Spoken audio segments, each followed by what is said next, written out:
Hello बच्चों, let's read the question. The question is the internal energy of a gas contained in a movable box moving with a constant speed v. ठीक है, किसी भी constant speed v से जो है वो एक बॉक्स जो है वो मूव कर रहा है, तो जो इंटरनल एनर्जी होगी उस गैस की वो किन चीजों पर डिपेंड करेगी वो हमें बताना है। ठीक है, हमें चार ऑप्शंस गिवन है।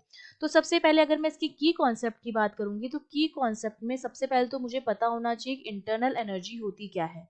इंटरनल एनर्जी जो हमारी U होती है that is the sum of kinetic energy and potential energy of molecules. ठीक है, ये जो होती है वो माइक्रोस्कोपिक लेवल की एनर्जी होती है मॉलिक्यूल्स।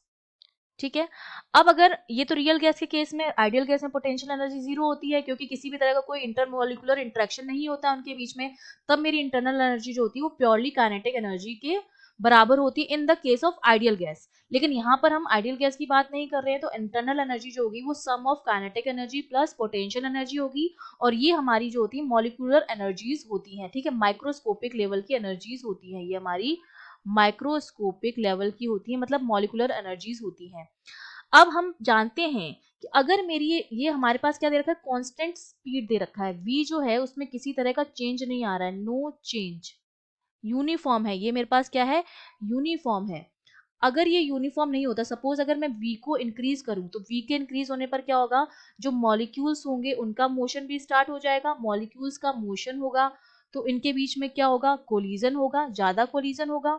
और अगर कोलिजन ज्यादा होगा तो काइनेटिक एनर्जी भी क्या होगी, ज्यादा होगी, तो इंटरनल एनर्जी जो होगी मेरी इंक्रीज होगी उस केस में।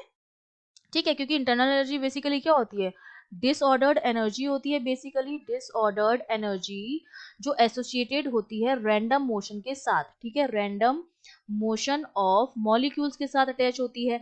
लेकिन यहाँ पर स्पीड जो है वो हमें कांस्टेंट दे रखी है, कांस्टेंट स्पीड के साथ बढ़ रहा है, तो इस स्पीड का इंटरनल एनर्जी पर कोई इफेक्ट नहीं होगा। तो एक तो does not depend on B हो जाएगा, बी क्योंकि ये हमारी क्या है, यूनिफॉर्म है। दूसरा, ये केवल और केवल डिपेंड करेगी उनकी मॉलिक्यूलर एनर्जी पर, तो सी ऑप्शन जो हो जाएगा वो भी आपका करेक्ट हो जाएगा। तो जो डी ऑप्शन है हमारा जिसमें क्या रखा है बोथ बी एंड सी, वो हमारा करेक्ट ऑप्शन है। I hope you understood well, all the best.